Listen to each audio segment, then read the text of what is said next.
Hello, welcome to learning classes. कैसे हैं आप सभी लोग? आई होप आप सभी लोग अच्छे होंगे। चलिए फिर हम चलते हैं आज के करंट अफेयर की तरफ। आज 17 जनवरी है, तो आज हम 17 जनवरी से रिलेटेड जितने भी इम्पोर्टेंट क्वेश्चंस हैं वो सारे हम डिस्कस करेंगे। 17 जनवरी से जितने भी क्वेश्चंस बने हैं करंट अफेयर के, आज हम सारे डिस्कस करेंगे। जो भी उनके इम्पॉर्टेंट पॉइंट्स हैं, जो भी उनके एक्स्ट्रा फैक्ट हैं, जो भी एक्सटर्नल इन्फॉर्मेशन है, हाँ हम सारी डिस्कस करेंगे। ठीक है, चलिए फिर हम चलते हैं अपने क्वेश्चंस की तरफ। सबसे पहले हम अपनी लास्ट क्लास के क्वेश्चंस का रिवीजन करेंगे जो हमने लास्ट क्लास में पढ़े थे। ठीक है, देखिए फर्स्ट क्वेश्चन क्या है इसका। हाल ही में किस राज्य के मुख्यमंत्री ने 14 नई लाइब्रेरी का उद्घाटन किया है? पंजाब की गवर्नमेंट ने किया है। नेक्स्ट क्वेश्चन है, हाल ही में भारत का पहला केंद्रीय वित्त पोषित गाय अभयारण्य कहाँ बनाया जाएगा? मुजफ्फरनगर में। नेक्स्ट देखिए, हाल ही में आकाश न्यू जनरेशन मिसाइल का सफल परीक्षण कहाँ किया गया है? चांदीपुर, उड़ीसा में। नेक्स्ट देखिए, हाल ही में सेवा दिवस की पूर्व संध्या पर खान भव्य आर्मी बैंड म्यूजिक महोत्सव कहाँ आयोजित किया गया है? लखनऊ में। हाल ही में किस राज्य में फसल कटाई का त्यौहार माघ बिहू मनाया जा रहा है? असम में। अब देखिए नेक्स्ट है, हाल ही में किस राज्य के मुख्यमंत्री ने स्नातक या फिर डिप्लोमाधारी बेरोजगार युवाओं के लिए युवा निधि योजना शुरू की है? तो ये कर्नाटक की गवर्नमेंट ने शुरू की है युवा निधि योजना। नेक्स्ट देखिए, हाल ही में छठे अंतर्राष्ट्रीय पतंग और मिठाई महोत्सव किस राज्य के सिकंदराबाद परेड ग्राउंड में शुरू हुआ है? तेलंगाना में। हाल ही में लाई चिंग ते किस राज्य की तीसरी बार राष्ट्रपति चुने गए हैं? तो ताइवान के चुने गए हैं। नेक्स्ट देखिए, हाल ही में रामलला दर्शन योजना प्रारंभ करने की घोषणा किस राज्य ने की है? तो किस राज्य ने की है? छत्तीसगढ़ ने। तो ये थे हमारी लास्ट क्लास के रिवीजन क्वेश्चंस। अब देखते हैं हम आज के 17 जनवरी से रिलेटेड जो इम्पोर्टेंट क्वेश्चंस हैं वो आज हम डिस्कस करेंगे। आज हम उन सारे क्वेश्चंस का देखिए क्या क्या क्वेश्चंस हैं वो देख लेते हैं। हमारा फर्स्ट क्वेश्चन है, with which countries coast guard did the Indian guard conduct a joint exercise in Chennai? भारतीय तटरक्षक बल ने किस देश के तटरक्षक बल के साथ चेन्नई में संयुक्त अभ्यास किया है? बताइए किस तटरक्षक बल के साथ चेन्नई में संयुक्त अभ्यास हुआ है? भारतीय तटरक्षक का किस तटरक्षक यानी किस कोस्ट गार्ड के साथ जॉइंट एक्सरसाइज हुई है जो चेन्नई में हुई है? बताइए। तो देखिए हमारे क्वेश्चन नंबर 1 के लिए ऑप्शंस क्या क्या हैं। Option A United States coast guard, option B है Australian coast guard, and C Japan coast guard, and D South Korean coast guard. भारतीय कोस्ट गार्ड के साथ किस देश की कोस्ट गार्ड ने जॉइंट एक्सरसाइज चेन्नई में की है? बताइए। तो देखिए हमारे फर्स्ट क्वेश्चन के लिए आंसर होगा हमारा option C, Japan coast guard ने इंडियन कोस्ट गार्ड के साथ जॉइंट एक्सरसाइज की है चेन्नई में। चलिए चलते हैं हम जापान कोस्ट गार्ड से। देखिए क्या इन्फॉर्मेशन है हमारे पास में। जापान कोस्ट गार्ड का इस्टेब्लिशमेंट कब हुआ था? 1948 में, अब से 76 ईयर्स पहले हुआ था, जिसे हम पहले किसके रूप में जानते थे? समुद्री सुरक्षा एजेंसी के रूप में जानते थे। कब जानते थे? 1948 से लेकर के और 1999 तक। ठीक है, अब देखिए अप्रैल 2000 में, अब से 23 ईयर्स पहले हम जब जापान, इसका नाम क्या चेंज किया गया था? जापान तटरक्षक के रूप में जानते हैं। पहले इसका नाम था समुद्री सुरक्षा एजेंसी के रूप में जानते थे, और अभी हम जापान तट रक्षक के रूप में इसको जानते हैं, जिसका फॉर्मेशन कब हुआ था? 1948 में, और नाम चेंज कब हुआ? अप्रैल 2000 में। ठीक है, अब देखिए इसका हेडक्वार्टर कहाँ पर है। इसका हेडक्वार्टर है कासुमिगासेकी में। कहाँ पर है इसका हेडक्वार्टर? कासुमिगासेकी में, जो चियोडाकू टोक्यो में है। और टोक्यो कहाँ पर है, जापान में। ठीक है, तो इसका हेडक्वार्टर कहाँ पर है, कासुमिगा सेकी में। तो ये जापान कोस्ट गार्ड से रिलेटेड एक्स्ट्रा इन्फॉर्मेशन थी। ठीक है, अब चलिए चलते हैं हम हमारे नेक्स्ट क्वेश्चन की तरफ। Question number 2। देखिए क्वेश्चन नंबर 2 क्या है, which census number was the recent water bird census at Kaziranga national park. Kaziranga राष्ट्रीय उद्यान में हाल ही में हुई वाटर वर्ड जनगणना कौन सी जनगणना संख्या थी, बताइए। अभी रिसेंट में जो काजीरंगा नेशनल पार्क में वाटर वर्ड सेंसस हुई है वो कौन सी थी, अब से पहले कितनी हो चुकी हैं और इसका अभी कौन सा नंबर है, बताइए। बताइए कौन से नंबर की जनगणना हुई है काजीरंगा नेशनल पार्क में। ये काजीरंगा नेशनल पार्क कहाँ पर है, ये आसाम में है और ये किस लिए फेमस है, एक सींग वाले गेंडे के लिए फेमस है। ठीक है, तो ये तो है काजीरंगा नेशनल पार्क की इन्फॉर्मेशन। अब बताइए अभी वहाँ पर वाटर वर्ड सेंसस में कौन सी जनगणना हुई है, बताइए। वाटर वर्ड की कौन सी जनगणना हुई है, तो देखिए हमारे ऑप्शन से क्वेश्चन नंबर 2 के लिए ऑप्शन ए है 1, option B 3 and option C 5 and option D 7। बताइए कौन सी वाटर वर्ड जनगणना हुई है काजीरंगा नेशनल पार्क में। तो इसकी कौन सी वाली हुई है, अभी 5th हुई है, 5वीं हुई है, अब से पहले 4 हो चुकी हैं। अब देखिए काजीरंगा नेशनल पार्क से रिलेटेड क्या क्या इन्फॉर्मेशन है हमारे पास। देखिए काजीरंगा नेशनल पार्क का फॉर्मेशन कब हुआ था, स्थापना कब हुई थी उसकी, 1905 में, 1905 में हुई थी। यह उद्यान एक सींग के गेंडे के लिए विशेष प्रसिद्ध है, जिसे भारतीय गेंडा भी कहते हैं। अब देखिए नेक्स्ट क्या है, 11 फरवरी 1974 में इस पार्क को भारतीय सरकार से आधिकारिक मान्यता प्राप्त हुई है। ठीक है, भारतीय सरकार ने इसे आधिकारिक मान्यता कब दी थी, 1974 में, जबकि इसकी स्थापना कब हुई थी, 1905 में। अब देखिए 1985 में काजीरंगा नेशनल पार्क ने यूनेस्को द्वारा विश्व धरोहर स्थल की घोषणा भी प्राप्त कर ली है। ये विश्व धरोहर स्थल के रूप में कब सामने आया, 1985 में। काजीरंगा नेशनल पार्क आसाम में है। ठीक है, चलिए चलते हैं हम हमारे नेक्स्ट क्वेश्चन की तरफ। हमारा नेक्स्ट क्वेश्चन है क्वेश्चन नंबर 3। देखिए क्वेश्चन नंबर 3 क्या है, Who has surpassed Gautam Adani to become Asia's richest persons with a net worth crossing the $100 billion mark in जनवरी 2024। ये 24 की जगह 14 हो गया। ठीक है, तो आप करेक्शन कर लीजिएगा। टाइपिंग में अभी मिस्टेक्स हो जाती हैं थोड़ा, तो आप लोग थोड़ा ध्यान रखा करें। ठीक है, वैसे तो मैं क्लियर कर देती हूँ कि कहाँ पर थोड़ी मिस्टेक हुई है, क्योंकि अभी अभी स्टार्ट किया है ना, तो थोड़ा सा हो जाता है।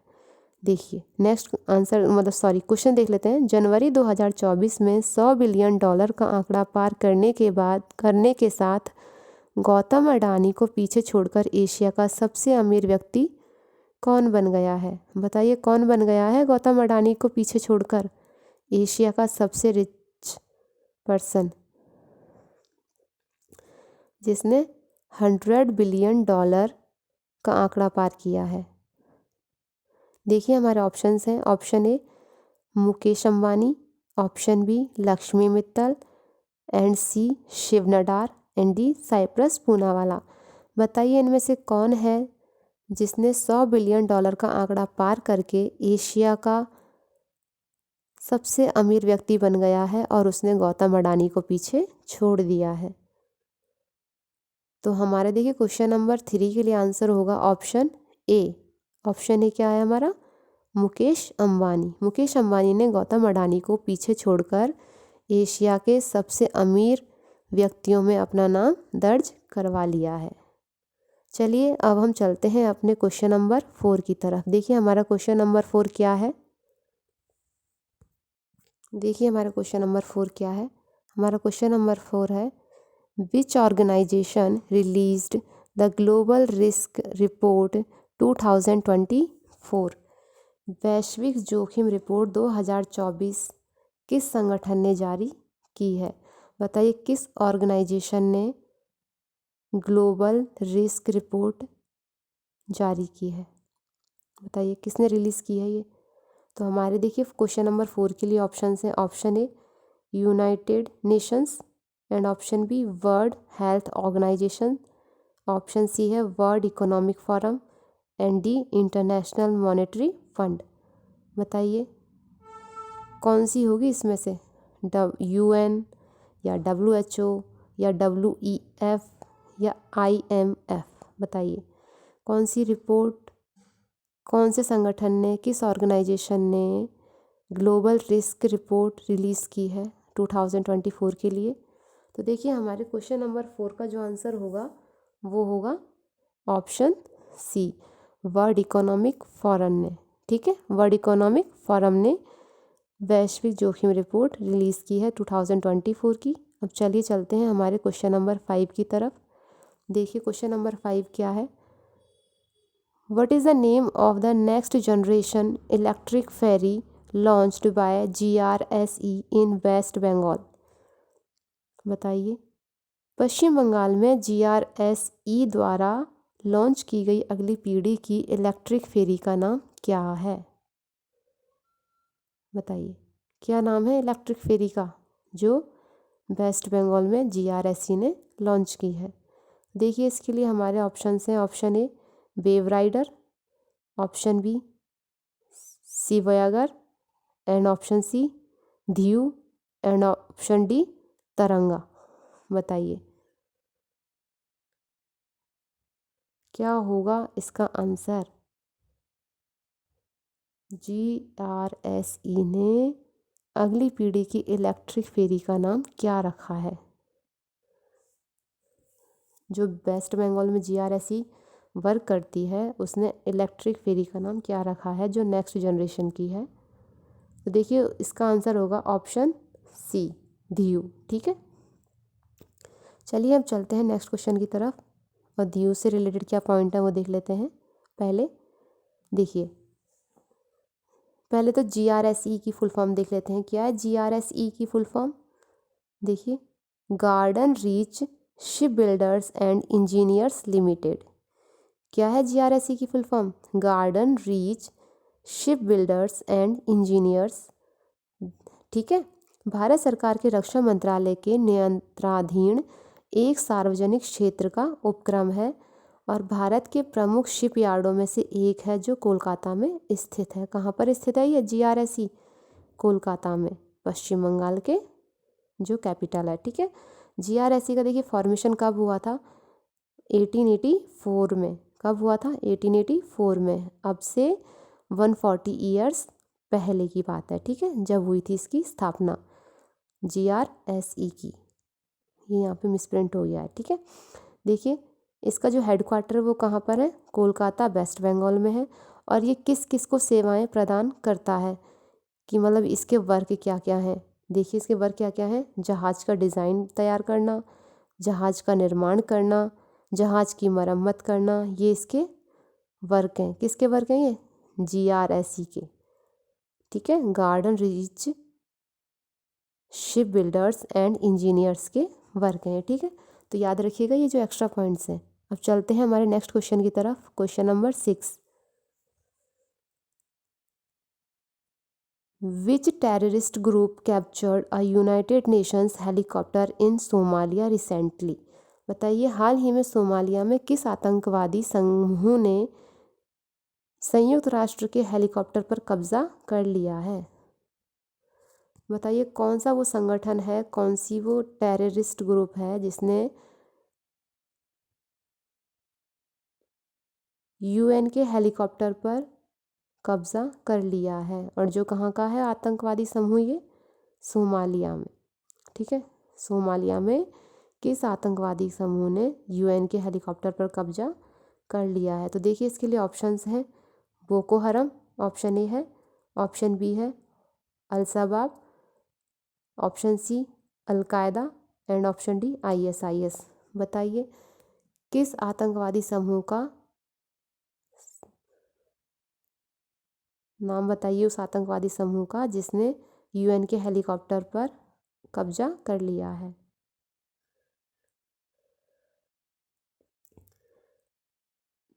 तो देखिए हमारे इस क्वेश्चन का आंसर होगा option B, al Shabaab. Al Shabaab al Shabaab जो मतलब आतंकी समूह है ना, उसने यूएन के हेलीकॉप्टर पर कब्जा कर लिया है सोमालिया में। देखिए इससे रिलेटेड क्या पॉइंट है, ये अल-शबाब है क्या, अल-शबाब का काम क्या है, अल-शबाब की स्थापना किसने की थी, इसके संस्थापक कौन है, वो सब हम देख लेते हैं। देखिए अल-शबाब के देखो जो संस्थापक हैं वो कौन है, अदन आयरो। अदन आयरो इसके संस्थापक हैं। और देखिए अल-शबाब क्या है, अल-शबाब एक सुन्नी इस्लामिक आतंकवादी समूह है जिसने 2012 में सार्वजनिक रूप से अल-कायदा के प्रति वफादारी की प्रतिज्ञा की थी। किसके लिए प्रतिज्ञा की थी इसने, अल-कायदा के प्रति, कि हम अल-कायदा के लिए वफादारी की प्रतिज्ञा की हुई है। किसने की हुई है, अल-शबाब ने। यह समूह सोमाली संघीय सरकार को उखाड़ फेंकने के लिए सोमालिया से विदेशी सेनाओं को बाहर निकालने और एक कट्टरपंथी इस्लामी राज्य की स्थापना के लिए काम करता है। किस लिए काम करता है ये, कि जो सोमाली में संघीय सरकार है ना वहाँ की, तो उसको उखाड़ फेंकने के, यानी वहाँ से उसका नाम मिटाने के लिए, उसकी जो विदेशी सेनाएं हैं उन्हें बाहर करने के लिए, वहाँ की जो मतलब मुसलमानों के लिए जो इस्लामी कट्टरपंथी है ना, तो उस राज्य को अपना कब्जा करने के लिए काम करता है ये, और एक इस्लामिक आतंकवादी समूह है। अब देखिए इसका मुख्यालय कहाँ पर है, इसके मुख्यालय कहाँ पर हैं अल-शबाब के। देखिए पहला किस्मायो में है, जो 2018-12 में 2008 से 12 में इसकी जो स्थापना का कार्य चला था, है ना। ठीक है, पहला मुख्यालय कहाँ पर है, किस्मायो में, दूसरा बरावे में, और तीसरा जिलिब में।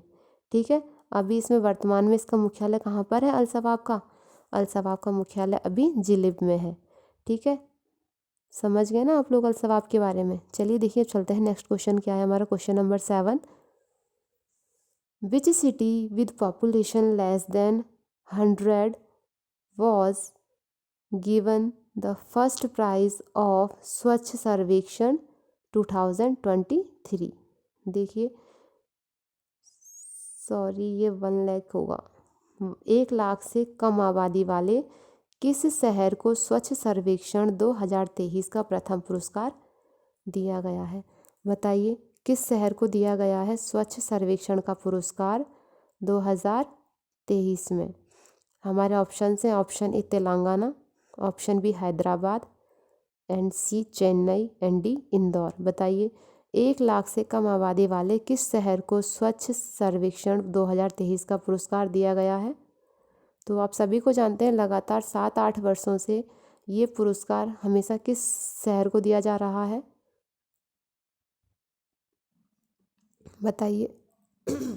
सॉरी, बताइए किस शहर को दिया जा रहा है ये पुरस्कार, इंदौर को। ठीक है, ऑप्शन डी क्या होगा, इंदौर। देखिए नेक्स्ट क्वेश्चन क्या है, अब देखिए क्वेश्चन नंबर 8 है हमारा, which cantonment board got the top award of Swachh Survekshan 2023। किस छावनी बोर्ड को स्वच्छ सर्वेक्षण 2023 का शीर्ष अवार्ड मिला है। बताइए किस कैंटोनमेंट को मिला है। हमारे देखिए क्वेश्चन नंबर 8 के लिए ऑप्शंस हैं, अहमदाबाद कैंट जो गुजरात में है, ऑप्शन बी है हमारा आगरा कैंट जो उत्तर प्रदेश में है, ऑप्शन सी अहमदनगर कैंट जो महाराष्ट्र में है, एंड डी माओ कैंट जो मध्य प्रदेश में है। तो बताइए ये कहाँ की छावनी है, कैंट है, जिसको स्वच्छ सर्वेक्षण 2023 का शीर्ष अवार्ड मिला है। बताइए इन चारों में से कौन सा होगा आंसर, बताइए। देखिए जो ये मऊ कैंट है ना, इसको स्वच्छ सर्वेक्षण अवार्ड मिला है, ऑप्शन डी मध्य प्रदेश में जो है मऊ कैंट।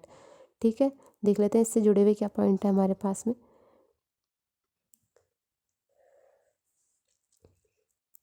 देखिए कुल 61 छावनी बोर्ड में से महू कैंट मध्य प्रदेश ने शीर्ष स्थान प्राप्त किया है।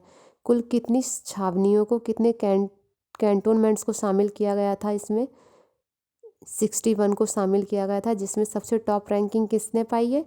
महू कैंट ने। ठीक है, महू कैंट ने सबसे टॉप रैंकिंग पाई है स्वच्छता में।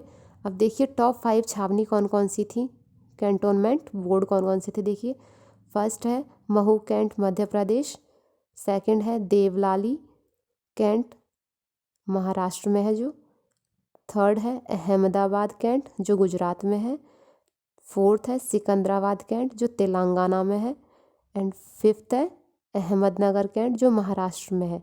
तो टॉप 5 में देखिए जो आया है, टॉप 60 में से जिसने फर्स्ट रैंकिंग हासिल की है वो है महू कैंट मध्य प्रदेश में। ठीक है, चलिए चलते हैं नेक्स्ट क्वेश्चन की तरफ।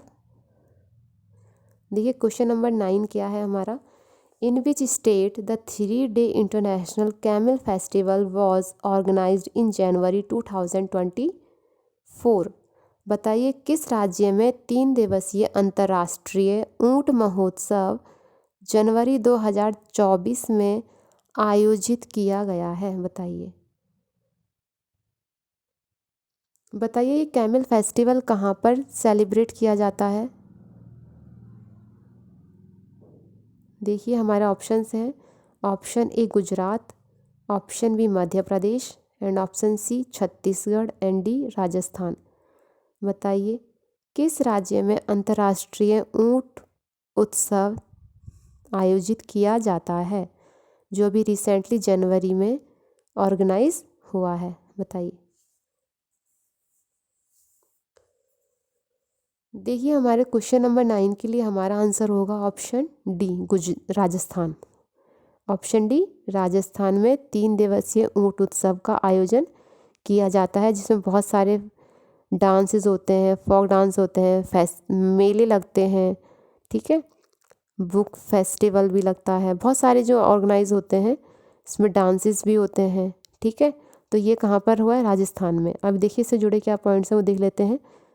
देखिए राजस्थान के बीकानेर में अंतर्राष्ट्रीय ऊंट उत्सव कब से कब तक मनाया गया है? 12 से 14 जनवरी तक मनाया गया है। और ये 3 दिवसीय ऊंट उत्सव में देखिए कौन कौन से फंक्शंस हुए, कौन कौन से प्रोग्राम हुए थे, कौन कौन से कल्चरल प्रोग्राम हुए हैं। देखिए ऊंट दौड़, घुड़दौड़, Bikaner carnival, classical forms of arts, celebrity night और अग्नि नृत्य समेत स्थानीय कला और संस्कृति के रंगों से शराब और कार्यक्रम देखने को मिले हैं। ठीक है, यहाँ पर जितने भी कार्यक्रम हुए हैं वो ऊंट उत्सव में हुए हैं जो 12 से 14 जनवरी तक चला था जनवरी में, और ये राजस्थान के बीकानेर में मनाया जाता है। यही पॉइंट इसका इम्पॉर्टेंट है। ठीक है, ये एक्स्ट्रा जानकारी थी जो आपको दी। नेक्स्ट क्वेश्चन देखिए, क्वेश्चन नंबर 10 क्या है। क्वेश्चन नंबर 10 है, which became the 3rd state of India to implement the common civil code. बताइए सामान्य नागरिक संहिता को लागू करने वाला भारत का तीसरा राज्य कौन सा बना है। जो हमारे देखिए क्वेश्चन नंबर 10 के लिए ऑप्शंस हैं, option A Goa, option B Uttarakhand and C Assam and D Himachal Pradesh. बताइए भारत का वह तीसरा राज्य कौन सा है जहां पर सामान्य नागरिक संहिता को लागू किया गया है, कॉमन सिविल कोड जहां पर इम्प्लीमेंट किया गया है। बताइए कौन सा होगा इसमें से। हमारे ऑप्शन से देखिए गोवा, उत्तराखंड, असम एंड हिमाचल प्रदेश। बताइए कौन सा है इनमें से। तो देखिए हमारे क्वेश्चन नंबर 10 का आंसर होगा ऑप्शन सी आसाम। पहले देखिए गोवा में ये कॉमन सिविल कोड गोवा में इम्प्लीमेंट किया गया था, उसके बाद उत्तराखंड में एंड देन आसाम में। आसाम तीसरा राज्य है जहाँ पर कॉमन सिविल कोड इम्प्लीमेंट किया गया है। देखिए इससे रिलेटेड क्या इंफॉर्मेशन है हमारे पास में। देखिए यूनिफॉर्म सिविल कोड गोवा में हुआ, उसके बाद उत्तराखंड में एंड थर्ड असम में। असम में सामान्य नागरिक संहिता को लागू करने वाला भारत का तीसरा राज्य बन गया है। पहला गोवा है, दूसरा उत्तराखंड और तीसरा असम।